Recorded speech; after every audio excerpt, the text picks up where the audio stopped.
যখন আপনি মোবাইলে পর্ন দেখতেছেন, অথবা গান শুনতেছেন, অথবা আপনি জুয়া খেলতেছেন, অথবা আপনি খুব স্ট্রাইকিং কিছু করতেছেন, অথবা আপনি বিবাহ বর্বিত কোনো সম্পর্কের মধ্যে চলে গেছেন, চেষ্টা যখন করবেন ভালো লাগবে, করে আসার পর খারাপ লাগবে। দেখবেন ফ্যামিলি ভালো লাগতেছে না, ছেলে মেয়ে ভালো লাগতেছে না, বাবা মা ভালো লাগতেছে না, কারো কথা ভালো লাগে না, ভালো কথাও ভালো লাগবে না। আপনি দেখবেন একটা আলাদা জগতে চলে গেছেন। কোনো জীবাণু কিন্তু মরে না, ফ্রিজ কিন্তু সব কটারে জীবিত রাখে। মিলিয়ন ট্রিলিয়ন জীবাণু আছে এখানে, আপনার পেটের মধ্যে, আমার পেটের মধ্যে আছে কি না? এই যে জীবাণুগুলা যদি পেটের মধ্যে আল্লাহ তাআলা হাইড্রোক্লোরিক অ্যাসিড না দিত, তাইলে এই জীবাণুগুলো কিন্তু আস্তে আস্তে আপনার মুখের মধ্যে চলে আসতো। তারা যেটাই দিবেন খেপে যাবে, যেটাই বলবেন বিরক্ত হবে, মনে করতে বলবেন মনে করতে পারবে না। আলটিমেটলি তার জীবনটা ভাই ওয়ান কাইন্ডস অফ যে সে একটা এক ঘরের মতো হয়ে যায়।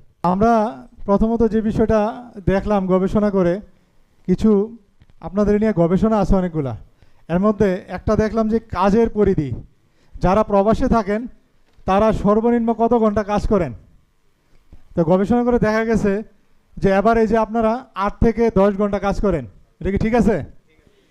8 থেকে 10 ঘন্টা কাজ করে, এর সাথে গবেষণার সাথে লেখা আছে যে কেউ কেউ মিনিমাম 4 থেকে 6 ঘন্টা ওভার টাইম করে থাকে। তার মানে যদি 8 ঘন্টা হয়, 6 ঘন্টা ওভার টাইম হয়, তাহলে কত ঘন্টা হয়? প্রায় 12 থেকে 14 ঘন্টা হয়ে যাচ্ছে।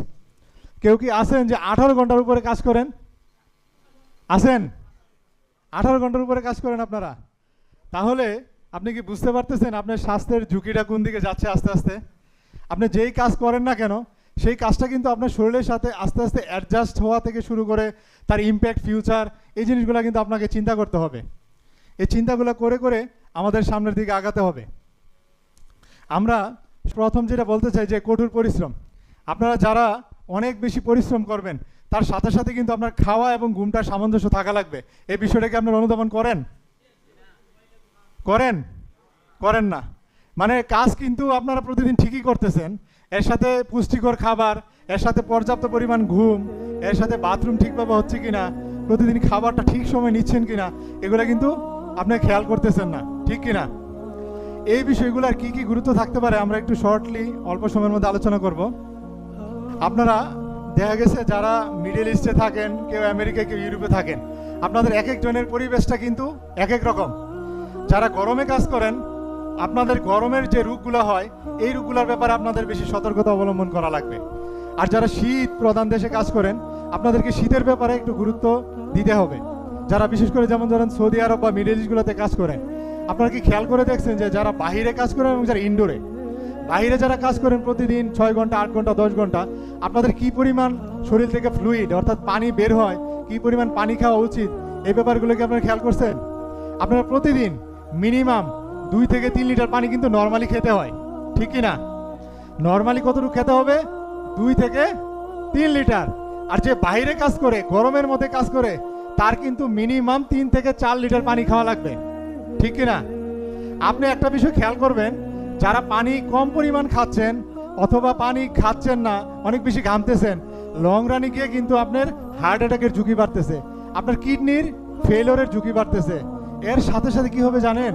আপনার দেখবেন সারাদিন খুব উইক লাগবে, উইকনেস লাগবে, শরীরটা দুর্বল লাগবে। আর এটা আপনি বুঝবেন কিভাবে যে আপনার পানি খাওয়া উচিত? অনেকে জিজ্ঞেস করে যে আমি তো পানি খাচ্ছি, তাহলে পানি আমার কতটুকু খাওয়া উচিত, এটা আমি বুঝবো কিভাবে? সেটা আপনি বুঝবেন যখন আপনি পানি খাচ্ছেন কিন্তু প্রস্রাব হচ্ছে না। তার মানে কি? আপনাকে আরো পানি খেতে হবে। তাহলে আরো পানি যদি খেতে হয়, আপনি পানিটা কিন্তু সারাদিন স্প্লিটেড করে খাবেন। একসাথে 1 লিটার খেয়ে বসছেন আর সারাদিন খবর নাই, এভাবে পানি খাবেন না। এখন ধরেন আপনি 2 গ্লাস খাইছেন, অপেক্ষা করেন 1 ঘন্টা পর আবার 2 গ্লাস, যখনই প্রস্রাব করে আসবেন 10 মিনিট থেকে 20 মিনিট পর আবার 1 গ্লাস পানি খাবেন। এভাবে সারাদিন পানিটাকে আপনার চালিয়ে যেতে হবে। তখন আপনি বুঝতে পারবেন যে প্রস্রাবটা ঠিকভাবে হচ্ছে কিনা, তাইলে আপনার পানি শূন্যতাটা পূরণ হয়েছে বলে বোঝা যাবে, ঠিক আছে? তাহলে এই পানির সাথে সাথে যে জিনিসটা খেয়াল রাখবেন, যারা বাইরে থাকে তাদের কিন্তু শুধু পানি খেলে হবে না, আপনাদের তো অনেক ফল ফ্রুট খাওয়ার সুযোগ আছে, তাই না? মোটামুটি পানির চেয়ে সস্তা ফল ফ্রুট, যে আমি যতটুকু দেখলাম আর কি। সেই ক্ষেত্রে আপনাদের ফল ফ্রুটের সাথেও জুস খাওয়া, পানির সাথে এগুলো অ্যাড করা, এই বিষয়গুলো থাকতে হবে, ঠিক আছে? এখন কিডনির বিষয়ে আপনি একটা কথা মাথায় রাখবেন, একটা কথা সারাটা জীবন মাথায় রাখবেন। আপনি যেই দেশেই থাকেন না কেন, শীতের দেশেও কিন্তু আপনার পানি লাগবে। এই যেমন এখন শীত, আমরা কিন্তু প্রতিদিন খেয়াল করে দেখবেন 2 লিটার পানিও খাচ্ছি না, ঠিক কিনা? মানে আপনি মনে করতেছেন শীত, পানিই খাচ্ছেন না। আগে গরমের দিনে তো 2 লিটার খাইতেন, এখন শীতের দিনে 1 লিটারও খাচ্ছেন না, আলটিমেটলি গরমের দিনে আপনার কিডনির যে ক্ষতিটা হইতো শীতের দিনেও সেম ক্ষতিটা হচ্ছে। সেই জন্য আমি একটা কথা বলি সব সময়, আপনার শরীরে একটা মাছ আছে, এই কথাটা আমি সব লেকচারেই বলি মনে রাখার জন্য। আপনার শরীরে একটা মাছ আছে, এই মাছটা যদি পানি থেকে তুলেন সে কি বাঁচতে পারবে? বাঁচবে? বাঁচবে না। তো বাঁচাইতে হলে কি করতে হবে? পানির মধ্যে রাখতে হবে, ঠিক কিনা? তার মানে আপনার এই কিডনি ঠিক রাখতে হলে পানির মধ্যে রাখতে হবে। বিশ্বাস করেন, বিদেশিরা আমার কাছে প্রচুর বিদেশি রুগী আসে, দেশে আসলেই আমার কাছে আসে, কারণ অনেক রুগী আমি ফলো আপ করি আমার কাছে আসে। তাদের বেশিরভাগ কি জানেন? হার্টের রুগী, কিডনি রুগী, আরও কিছু রোগ আছে সেগুলো আমি আলোচনা করবো, কিন্তু এই দুইটা অনেক বেশি। সেই জন্য আপনাদের এই পানির ব্যাপারটা গুরুত্ব দিতে হবে। আর হার্ট অ্যাটাকটা কেন হয় জানেন? আপনারা সবাই অনেক বেশি খাওয়া দাওয়ার সমস্যা, দুশ্চিন্তা যেমন করেন, ঘুমান না, সাথে সাথে খাওয়ার অভ্যাসটা, যারা মিডল ইস্টে থাকেন, সৌদি আরব, আমাকে তো আইসা বলে যে স্যার আস্তা দুম্বা খেয়ে ফেলে অনেকে। তো আমি জিজ্ঞেস করলাম আপনি আস্তা দুম্বা কেন খান প্রতিদিন? স্যার এমন হয় যে সবাই মিলে খাইতে বসছি, বিদেশি বা যারা সৌদিয়ান আছে বা মিডল ইস্টে থাকেন, বড় শেখরা আছেন, ওনারা 1-2 টুকরা খেয়ে বাকি সবটা রেখে যায়। তো উনি কি করেন? সবটা খায়। তো খেয়ে হার্টের রোগ মানে অ্যাটাক নিয়ে আসছে। যে অ্যাটাক নিয়ে আসছে আমার কাছে গত সপ্তাহে সৌদি আরব থেকে একজন, বয়স কত জানেন? মাত্র 35 বছর। 35 বছরে তো হার্ট অ্যাটাক হওয়ার কথা না, তোর হার্ট অ্যাটাক হয়ে গেছে। কেন? খাদ্য অভ্যাস। তো খাদ্য অভ্যাস, তার সাথে আনুষঙ্গিক বিষয়গুলো কিন্তু জড়িত আছে। তো আপনার খাওয়া দাওয়া, চলাফেরা, আপনার কাজকর্ম সব কিছু কিন্তু হার্ট অ্যাটাকের ফেভারে আসে কিনা আপনি খেয়াল করতে হবে। খাবার দাবারের মতো মাংস, তেল, চর্বিটা লিমিটেড খাবেন। আবার আপনি যে মাংস বেশি খাচ্ছেন, সাথে সবজি কিন্তু একেবারে খাচ্ছেন না। ব্যালেন্স করতে হবে আপনাকে অলওয়েজ। ব্যালেন্সিং জিনিসটা যদি মাথায় রাখেন, ভবিষ্যতে হার্ট অ্যাটাকের ঝুঁকি কিন্তু কমে আসবে। আর না হয়তো আপনি হার্টের পেশেন্ট হয়ে আসতেছেন খুব তাড়াতাড়ি, মাথায় রাখবেন। আপনারা হার্ট অ্যাটাকের ঝুঁকি তো বাড়ে, এর সাথে কিন্তু আপনাদের যে প্যাটার্ন অফ স্লিপ এবং ওর সাথে খাওয়া দাওয়া, এই বিষয়গুলো কিন্তু সাথে সাথে তেলের একটা বিষয় আছে। আপনারা নিজেরা অনেকে রান্না করেন, অনেকে কিনে আনেন। তেলের বিষয়টার কারণে কি হয়? অনেকে কম দামি তেল খেয়ে থাকেন। এই তেলের মধ্যে সবচেয়ে বেশি পাম অয়েল, যারা মালয়েশিয়া থেকে অনেকে দেখি পাম অয়েল খায়, টাকা পয়সার জন্য হোক, যে কোনো কারণে হোক, অথবা ভাজা পোড়া খায়। বাঙালি নাকি পাড়া আছে, আমি মালয়েশিয়া যাই নাই, বাঙালি পাড়াতে কিন্তু এইসব তেল, সস্তা তেলগুলো দিয়ে ভাজা পোড়াগুলো হয়। এই তেলগুলো কিন্তু আপনার হার্ট অ্যাটাকের ঝুঁকিটা অনেক বাড়িয়ে দিবে। সেই জন্য খাবারটা যেন কোন তেল কিসে থেকে আসে একটু খেয়াল রেখে চলতে হবে, ইনশাল্লাহ। পারবেন তো? আর আমাদের অনেক যারা বাঙালি, এটা দুঃখজনক হলে সত্যি, যে আমাদের দেশে যারা বিদেশে যায়, আমরা কিন্তু সবাই ট্রেন করে বিদেশে পাঠাই না। এটা কিন্তু আপনিও জানেন, আমরাও জানি। ট্রেন মানে কি? যারা, আমি নিজে সৌদি আরবকে দেখেছি, আমার বেশিরভাগ ভাইয়েরা দেখছি যে যত ছোটোখাটো কাজ আছে ভাইয়েরা করেন। কাজটা সমস্যা না, সমস্যা হইলো সব ছোটো কাজ কেন করতে হবে? তারা তো একটু ট্রেন আপ যদি হইতো, তাহলে বড় কাজগুলো তারা করতে পারতো না। এই কোয়ালিটি তো আছে, কিন্তু পাচ্ছে না। যার কারণে কি হয়? অনেক ভারী কাজ কিন্তু আমার বাংলাদেশি ভাইরা করতেছেন দেশের বাইরে।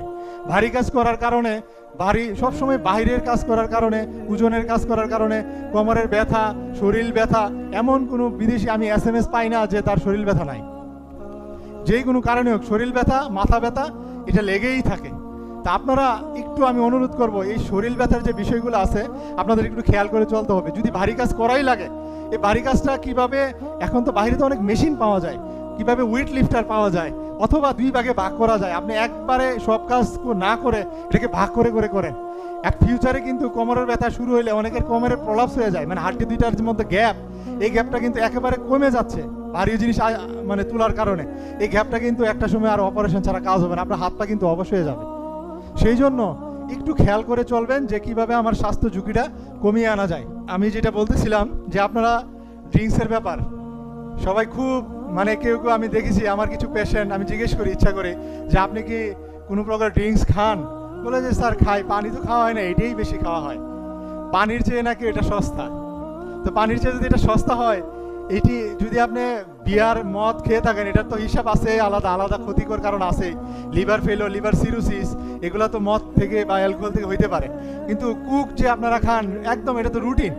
দিনের বেলা ডিউটিতে খাচ্ছেন, বিকেলে খাচ্ছেন, বাসায় যেতে খাচ্ছেন, আসতে খাচ্ছেন, এটার মানে সমস্যাটা কি হইতে পারে? এই কুকের সবচেয়ে বেশি, মানে একটা যদি শব্দ মনে রাখেন, কি মনে রাখতে হবে জানেন? এই একটা কুকের মধ্যে আপনার মিনিমাম 10 চামচ চিনির মতো এখানে থাকে। অনেকগুলো থেকে আরও এর চেয়ে বেশি থাকে। যদি আপনি চিন্তা করেন একটা কুক খান, 10 চামচ চিনি আপনি খেয়ে নিছেন, তার মানে এই জিনিসগুলো কি করবে জানেন? আপনার ভবিষ্যৎ ডায়াবেটিস হওয়ার প্রবণতা বাড়বে। এই যে চিনিগুলো আপনি খাচ্ছেন না, এগুলো কি করবে? আপনার শরীরটা কিন্তু উইক করে ফেলবে।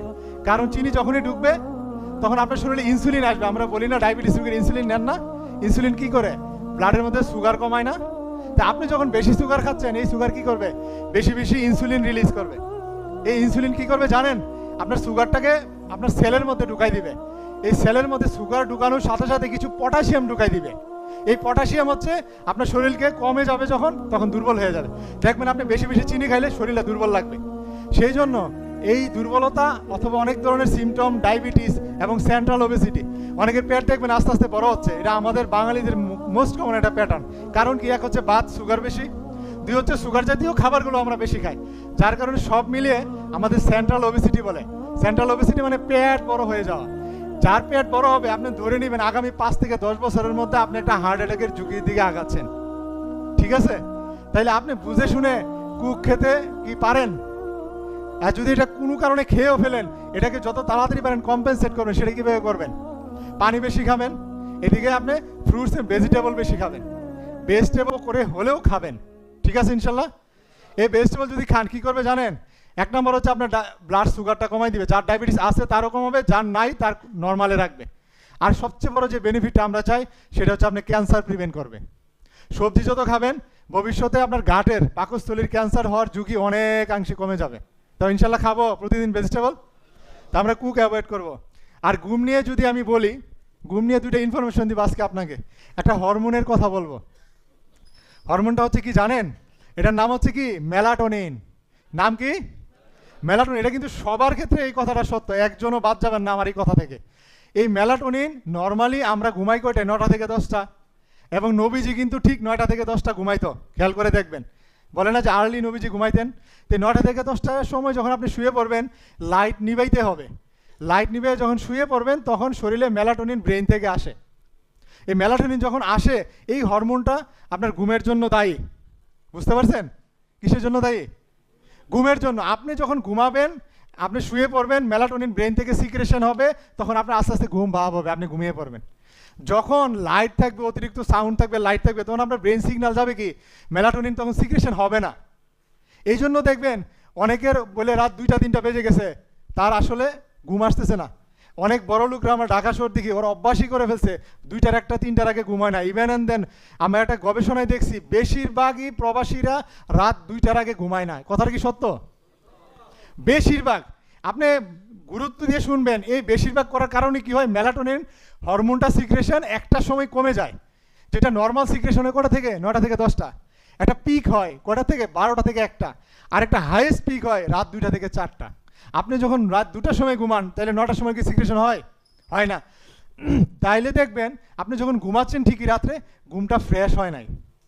এমন অনেক সময় খেয়াল করে দেখবেন যে সারা রাত ঘুমাইছি, 6 ঘন্টা 8 ঘন্টা ঘুমাইছি, তারপরে দিনের বেলা মনে হচ্ছে ঘুম ঘুম ভাব। কেন? কারণ আপনি তো ঠিক সময় ঘুমান নাই। আবার আপনার শরীর ওই সময় যে হরমোনাল ইমব্যালেন্স হয়েছে না ঘুমানোর কারণে, এই ব্যালেন্সটা কিন্তু সারাদিন করতে পারে না। যার কারণে কি হয় জানেন? আরেকটা হরমোন ইমব্যালেন্স হয়, সেটা হচ্ছে কর্টিসল। এই মেলাটোনিন রাত্রে সিক্রেশন হয় না, আপনার ঘুম হয় না, তারপর সিক্রেশন হয় কর্টিসল। এই কর্টিসল কি করে জানেন? আপনার শরীরে সেন্ট্রাল ওবেসিটি করে, ডায়াবেটিস করে, প্রেশার করে। এই জন্য যারা ঘুমাবেন না, আপনি ধরেই নেবেন, দেখবেন অনেকে প্রেশার কন্ট্রোল হয় না। বিদেশে আমাকে বলে, স্যার আমি 3টা প্রেশার ওষুধকে কন্ট্রোল হয় না। কেন? আপনি তো ঘুমান না ঠিকভাবে রে ভাই। যার ঘুম বাথরুম ঠিক নাই, তার প্রেশার কোনোভাবেই কন্ট্রোল হবে না, হবে না, হবে না। লিখে রাখেন, যারা প্রেশারের রুগী তারা। আর যারা রুগী হন নাই, আপনি অপেক্ষা করতেছেন প্রেশার এবং ডায়াবেটিসের রুগী হওয়ার জন্য। সেই জন্য ভাই, যেই কোনো মূল্যে ঘুমটা যত আগায় আনা যায়, কেউ যদি চাকরির কারণে না পারেন, সেটাকে যেন দেরি না করেন। যে চাকরি করে আসছেন 11টায়, ঘুমাচ্ছেন 2টায়, মোবাইল নিয়ে অথবা যে কোনো সময়টা নষ্ট, এটা করবেন না ভাই। একটা সময় ডিজিজ হয়ে গেলে কিন্তু আর আপনি ফিরে আসতে পারবেন না। তাহলে আমরা বিষয়গুলো খেয়াল করবো ইনশাল্লাহ। আর যারা রাত্রে জাগে তাদের সাথে কিন্তু আরেকটা বিষয় জড়িত আছে, তারা মোবাইল বিভিন্ন কারণে সেক্সুয়াল অ্যাক্টিভিটিতে জড়িয়ে পড়ে। এটা আপনার না ভাই, এটা আমাদের মেডিকেল কলেজ হোস্টেলে আমরা দেখছি, ঢাকা ভার্সিটি হোস্টেলে অনেক বন্ধুরা দেখছি, আপনারা। এটা মানুষের একটা নেচার, আপনি যখন একা থাকবেন শয়তান ভর করবে। সেই জন্য নবীজির একটা কথা ছিল যে কখনো একা বাসায় থাকা যাবে না। আপনি কি করবেন? যারা রাত জাগে তারা কিন্তু আস্তে আস্তে পর্নোগ্রাফি, মোবাইলের প্রতি আসক্ত হয়ে যায় ভাই। আপনি মানে খুব অ্যালার্মিং। আমি আপনাকে গবেষণার ফল বলতেছি, এটা আমি বানানো না, গবেষণার ফল।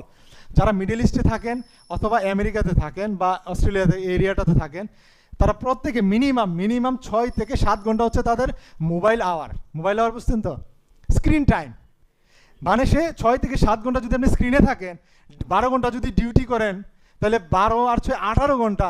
আপনি ঘুমান কখন ভাই? মিনিমাম 6 ঘন্টা তো আপনাকে ঘুমাইতে হবে, দুনিয়া উল্টাই গেল, নাহলে আপনি মানুষই থাকবেন না।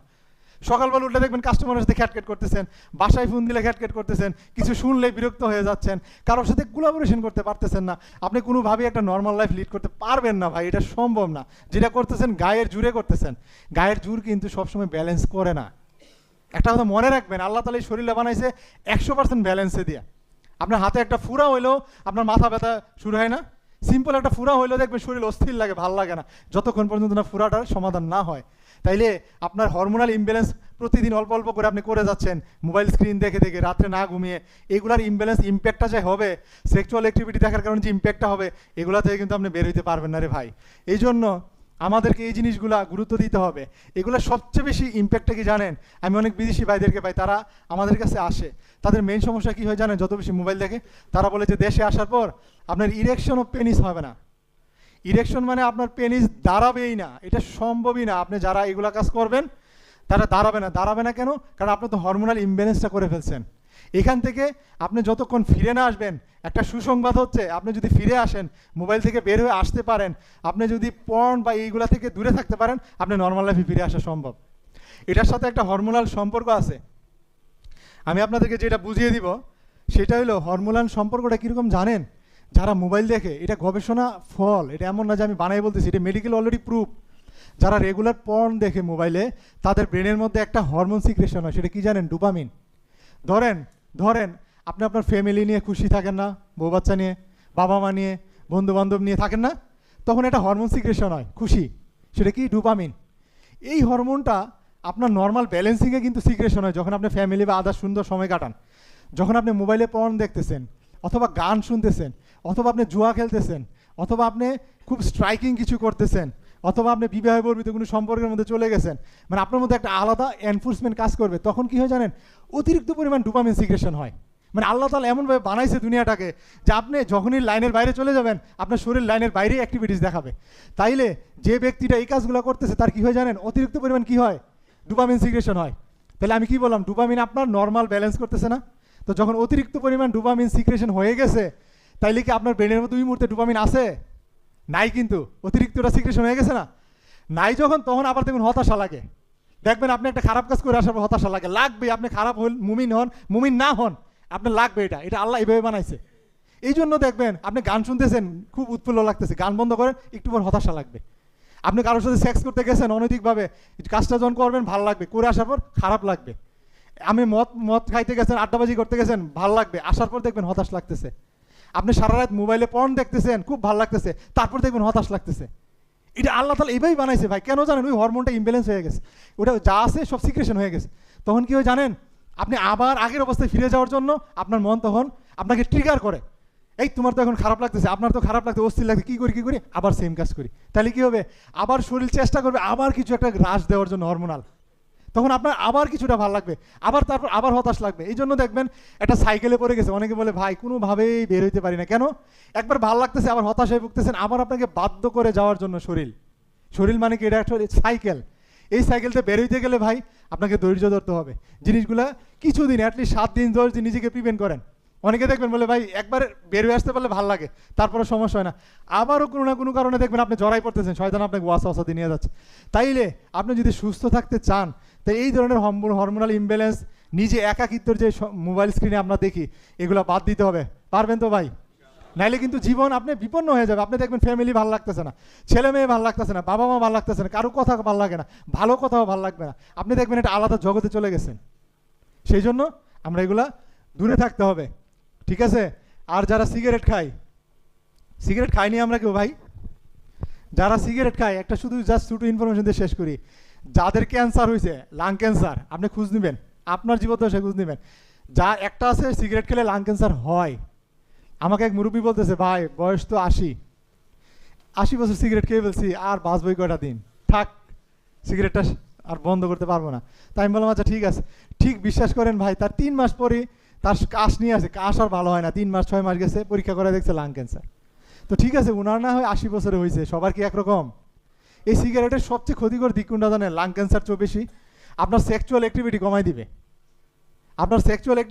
দিবে, আর লাং ক্যান্সার বলেন, ব্রেন স্ট্রোক বলেন, হার্ট অ্যাটাক, ও তো ঝুঁকি আছেই ভাই। সেই জন্য যাদেরই মানে লাং ক্যান্সার হয়েছে 100 জনের 80 জন সিগারেট খাওয়ার হিস্ট্রি আপনি পাবেন। কোনো কোনো ক্ষেত্রে এটা বলে পরীক্ষা গবেষণায় দেখা গেছে 90 জন, অর্থাৎ 100 জনের লাং ক্যান্সার হলে 80 জনের হিস্ট্রি পাবেন, তাকে জিজ্ঞেস করলে পাবেন যে উনি আগে সিগারেট খাইতো।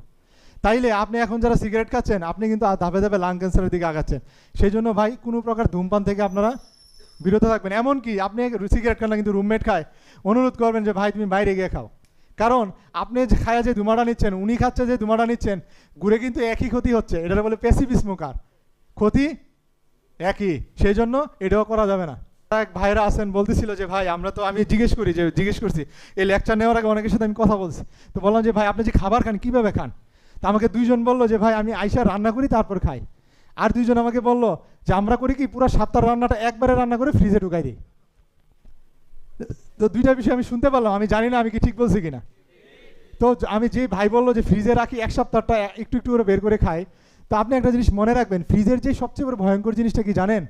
ফ্রিজ জানেন, আপনি ফ্রিজটা কতদিন আগে কিনছেন? 5 বছর, কারো 3 বছর, কারো 2 বছর। এই যে 2 বছর 5 বছর আগে যে আপনি ফ্রিজটা কিনছেন, যে জীবাণুগুলো আপনি ঢুকাইছেন আস্তে আস্তে না 2 বছরে, ও কিন্তু সব ফ্রিজের ভিতরে আছে। কোনো জীবাণু কিন্তু মরে না, ফ্রিজ কিন্তু সব কটারে জীবিত রাখে। তা আপনি যে মাংসটা রাখতেছেন ভিতরে, এটা কিন্তু আগের যে 2 বছর আগে জীবাণুটা ঢুকাইছেন ওর সাথে কিন্তু লেগে যাচ্ছে। যেটা 5 বছর আগে জীবাণু ঢুকাইছেন আপনার মাছের সাথে কিন্তু লেগে যাচ্ছে। যে খাবারটা রাত্রে রান্না করে রাখছেন ওর মধ্যে কিন্তু ও চলে আসতেছে। এই জন্য দেখবেন পুরানো খাবার খেলে পেটের কেমন যেন একটা সমস্যা, আপনি পীড়া থেকে বাঁচতেছেন না। গ্যাস্ট্রিক সমস্যা তো হবেই, তার সাথে সাথে বাথরুম হওয়া, পেট ব্যথা করা, হ্যাঁ, গল স্টোন, পাথর হওয়া, অনেক ধরনের ডায়রিয়া হওয়া, অনেক ধরনের সমস্যা থাকে। গ্যাস্ট্রিকের ওষুধ কথা তো বলে লাভ নাই। কিছু কিছু বিদেশি বাইরে আছে, কাউকে জিজ্ঞেস করে না, দেশ থেকে 1 বস্তা গ্যাস্ট্রিকের ওষুধ নেওয়া যায়, নিয়ে বলে যে 6 মাস এটা নিলাম, তাহলে 6 মাস পরে আসলে আবার নিয়ে যাব, দেরি হইলে বাড়িতে ফোন দিয়ে আবার ওষুধ নেওয়ায় কি সার্জেল। আপনি একটা বিষয় খেয়াল করেন ভাই, যারা গ্যাস্ট্রিকে আপনি ওষুধ খাচ্ছেন, আপনার গ্যাস্ট্রিকের ওষুধ খাওয়ার কারণে আপনার কি করবে? পেটের মধ্যে গ্যাস কম হবে, তাই তো? গ্যাস মানে কি বোঝায়? এই গ্যাস্ট্রিকের ওষুধটার একটাই কাজ, সেটা হচ্ছে পেটের মধ্যে হাইড্রোক্লোরিক অ্যাসিড সিক্রেশনটা কমাবে, ঠিক তো? পেটের মধ্যে অ্যাসিড সিক্রেশন কমাবে না গ্যাস্ট্রিকের ওষুধ, এটা কিন্তু এটাই কাজ। তাহলে পেটের মধ্যে যদি আপনার অ্যাসিডিটি কমে যায়, এই অ্যাসিডটা যে আল্লাহ তাআলা পেটের মধ্যে দিছে ভাই, এটার কিন্তু কিছু কাজ আছে। কি কাজ জানেন? আপনি শুনলে অবাক হবেন। আপনার যে পেটের মধ্যে বাথরুম আছে না, না হইলে তো 5 কেজি সবার পেটের মধ্যে আছে, 3 কেজি তো আছে না? এখানে কত কোটি জীবাণু আছে বলতে পারবেন? মিলিয়ন ট্রিলিয়ন জীবাণু আছে এখানে আপনার পেটের মধ্যে, আমার পেটের মধ্যে আছে কিনা? এই যে জীবাণুগুলা যদি পেটের মধ্যে আল্লাহ তাআলা হাইড্রোক্লোরিক অ্যাসিড না দিত, যদি হাইড্রোক্লোরিক অ্যাসিড না দিত, তাইলে এই জীবাণুগুলো কিন্তু আস্তে আস্তে আপনার মুখের মধ্যে চলে আসতো, খাদ্যনালী দিয়ে আসতো না। আল্লাহ তাআলা এখানে অ্যাসিড দিয়ে দিছে, যার কারণে কি হয় জানেন? কোনো জীবাণু আপনার এই হাইড্রোক্লোরিক অ্যাসিড ক্রস করে আর আপনার মুখে আসতে পারে না। আপনি যখন গ্যাস্ট্রিক ওষুধ বেশি দিন খাবেন অকারণে, তখন কি হবে? অ্যাসিডিটি কমবে না, তখন জীবাণুগুলো অনেক বেশি গ্রো হবে, 5টা 10টা 1 লাখ 2 লাখ 5 লাখ হয়ে যাবে। এগুলো কি করবে? একসময় গিয়ে আপনার গ্যাস্ট্রিক ক্যান্সার করে ফেলে। এই জন্য ভাই ডায়রিয়া করবে, অ্যাবজর্পশন কমে যাবে, জীবাণু দেখবেন খাইবেন অনেক, শরীরে লাগবে না, কারণ এই যে অ্যাসিডিটি তো সব কমায়, হজম শক্তি কমায় দিচ্ছেন। সেই জন্য অকারণে গ্যাস্ট্রিকের ওষুধ খাওয়া যাবে না ভাই, ঠিক আছে? ইনশাল্লাহ, ইনশাল্লাহ। আর আপনারা যত ধরনের কাজ করেন না কেন ভাই বিদেশে, একদম অনুরোধ করি, এরকম এক্সাম্পল আমি হাজার হাজার দিতে পারবো, যে আমার ভাইয়েরা অনেক কষ্ট করে কাজ করতে গেছে, গিয়ে একটা অ্যাক্সিডেন্ট হয়েছে, তারা কিন্তু রাখে নাই কোম্পানির জন্য কাজ করছেন, তারা এসে কান্নাকাটি করে চিকিৎসা করাইতে পারে না, বিদেশে আর যাইতে দেয় না, ভিসা ক্যান্সেল। কারণ আপনি অসাবধানতাবশত একটা অ্যাক্সিডেন্ট করে ফেলছেন, আপনার চিকিৎসা দেশে করে দেশেই থাকতে হয়। সেই জন্য ভাই যেই কাজই করেন তার প্রোটেকশন আগে নিয়ে নেবেন ইনশাল্লাহ, ঠিক আছে? উঁচুতে করলে সেই প্রোটেকশন নেবেন, ধুলাবালুতে কাজ করলে মাস্ক পরবেন, যেই কাজে রোদ হয় সেখানে পানি খাওয়ার ব্যবস্থা রাখবেন, যেখানে বাথরুমের ব্যবস্থা রাখবেন, সবজি টবজি খাওয়া দাওয়ার জন্য রেগুলার করে যেই ব্যবস্থা রাখবেন, এগুলো করেই কাজটা এনশিওর করবেন। স্বাস্থ্য সবার আগে, ঠিক আছে? ইনশাল্লাহ। আর যারা বিদেশ থেকে আসবেন, আমি এটা সবাইকে বলে থাকি, দেশে আসলে যেহেতু একটু সস্তা আছে, পরীক্ষা নিরীক্ষা একদম বেসিক টেস্টগুলো একবার করে তারপর আপনারা বিদেশ যাবেন, যার যে প্রবলেম আছে সেটাও ফলো আপ করে তারপর বাইরে যাবেন, ঠিক আছে? ইনশাল্লাহ। আর আরেকটা বিষয় আমি একটু বলি, সেটা হচ্ছে লাস্ট কথা বলে শেষ করি। আমাদের ব্রেনে একটা রেটিকুলার সিস্টেম আছে, এটা রাত জাগার সাথে, মোবাইলের সাথে, পর্ন সাথে সম্পর্কিত। রেটিকুলার সিস্টেমটা কি জানেন? রেটিকুলার সিস্টেম মানে আমরা অনেকে গাড়ি চালাই না, আমরা কিন্তু ডান বাম সব দেখি একসাথে, তাই না? হর্ন দেই, পিছনে তাকাই, এই যে কুরিলেশনগুলো আছে না, আমরা কি করি? হাত চালাই ড্রাইভিং ইয়াতে, পা কোথায় দেয়? ব্রেকে, আবার ডাইনে দেখি বামে দেখি। এই যে আপনি এতগুলো কাজ একসাথে করতেছেন, আপনার ব্রেন কিন্তু এটাকে কুরিলেট করতেছে, বুঝতে পারতেছেন? কুরিলেট যে করতেছে ব্রেন, এই যে কোরিলেশনগুলো করছে, এটার জন্য কিন্তু কোথায় সেন্টারটা? ব্রেনে। এটার বলে রেটিকুলার সিস্টেম। রেটিকুলার সিস্টেম মানে তারের মতো অনেকগুলো তার। আপনারা দেখছেন না মোবাইলে, অথবা আপনারা দেখছেন না কম্পিউটারে, অনেক চিকন চিকন তার আছে কিনা? আছে কিনা? আপনার ব্রেনে এর চেয়েও বেশি বেশি তার আছে, চিকন চিকন। এগুলো কোরিলেশন করে। আপনি আমাকে আজকে দেখলেন, কোনোদিন কারণে 2 বছর পর বিদেশে দেখলেন, দেশে দেখলেন, আপনি মনে হবে কোথায় যেন ওনাকে দেখছে, ওই যে আসনা ফাউন্ডেশন। এই যে আপনি মিলাইলেন না, আমাকে হঠাৎ করে 2 বছর পর দেখে, এটা কীভাবে মিলাইলেন? এই যে রেটিকুলার সিস্টেমের কারণে। আপনি অমুক বন্ধুকে হঠাৎ মনে রাখছেন ছোটোবেলায়, কীভাবে? রেটিকুলার সিস্টেমের কারণে। ওই যে ছোটোবেলায় ঘটনাটা করছেন, কীভাবে মনে রাখছেন? Reticular system. এই যে সিস্টেমটা আছে না, অর্থাৎ সব কিছুর মধ্যে একটা কম্বিনেশন করে। এখন যাদের ধরেন রাত জাগার অভ্যাস আছে, যাদের মোবাইল দেখার অভ্যাস আছে, যাদের পর্ন দেখার অভ্যাস আছে, তাদের হয় কি এই রেটিকুলার সিস্টেমের মধ্যে ড্যামেজ হয়ে যায়। ড্যামেজ হওয়ার কারণে কী হয় জানেন? সে দেখবেন একটা জিনিস সহজ সহজ একটা জিনিস কোরিলেট করতে পারে না, একটা সহজ সিদ্ধান্ত সে নিতে পারবে না। তারা যেটাই দিবেন খেপে যাবে, যেটাই বলবেন বিরক্ত হবে, মনে করতে বলবেন মনে করতে পারবে না। আলটিমেটলি তার জীবনটা ভাই ওয়ান কাইন্ডস অফ যে সে একটা এক ঘরের মতো হয়ে যায়।